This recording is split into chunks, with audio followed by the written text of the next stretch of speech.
Alright, ladies and gentlemen, welcome back to Houston Rockets Daily, where we post daily Houston Rockets videos. If that is something you enjoy this video, be sure to hit that like button, hit that subscribe button.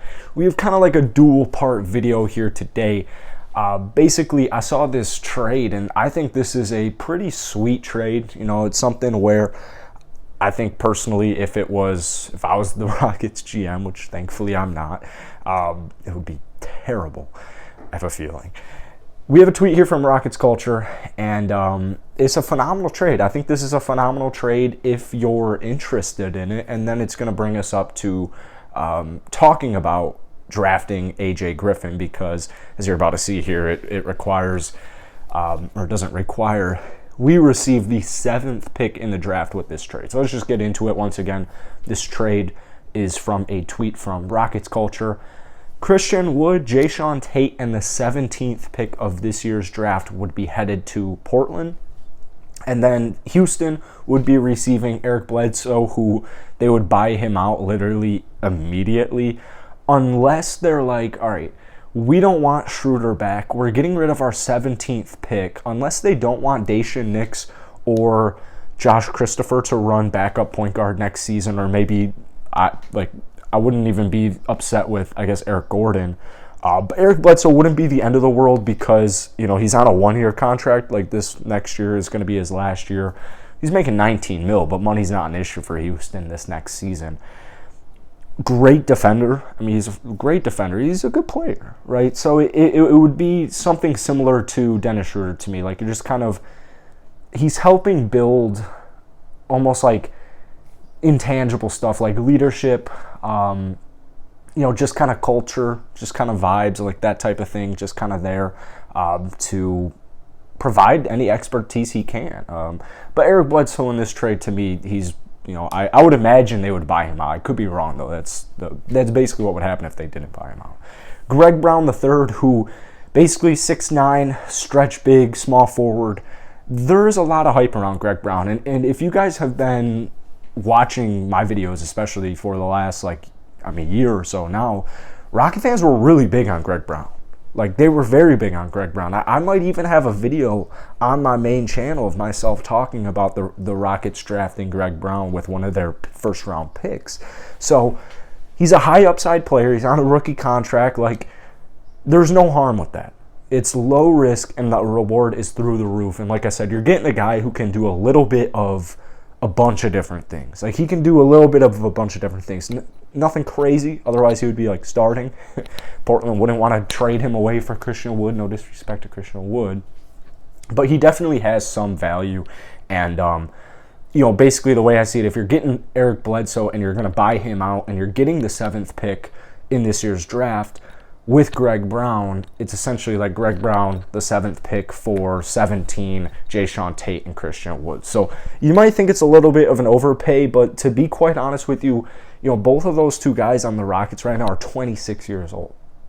They're 26, and 26 isn't old by any means, but you can tell right now where the Houston Rockets are headed. It's not to get as many 26-year-olds as you can. If the Rockets want a 26-year-old, it's going to be next season, and it's going to be a star player.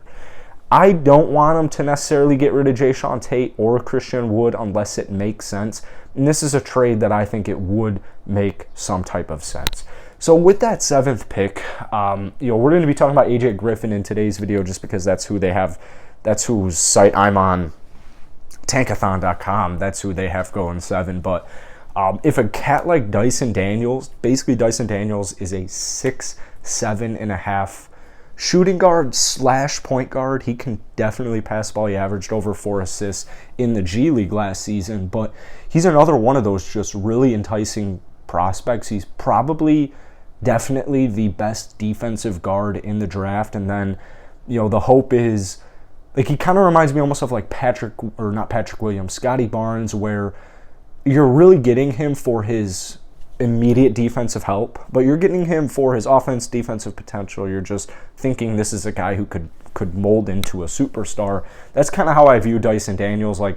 Offensively, he might have a Patrick Williams season where you're not getting much, or he might have, a Scotty Barnes season where he's just making it work because he can finish and he can make plays at the rim. So my next video might be Dyson Daniels, although I do have other guys. I'm like kind of skipping some players here on why the Rockets should draft them. So with the 7th pick, we're just going to go off of this mock draft here that they draft AJ Griffin, who is a small forward out of Duke.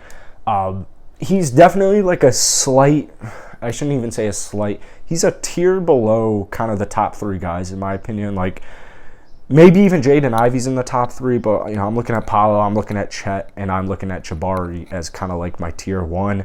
Then tier number 2, I would definitely throw AJ in that. I don't, he's not tier 1. It's just kind of the reality of it. So you have a 6'6", 222 small forward.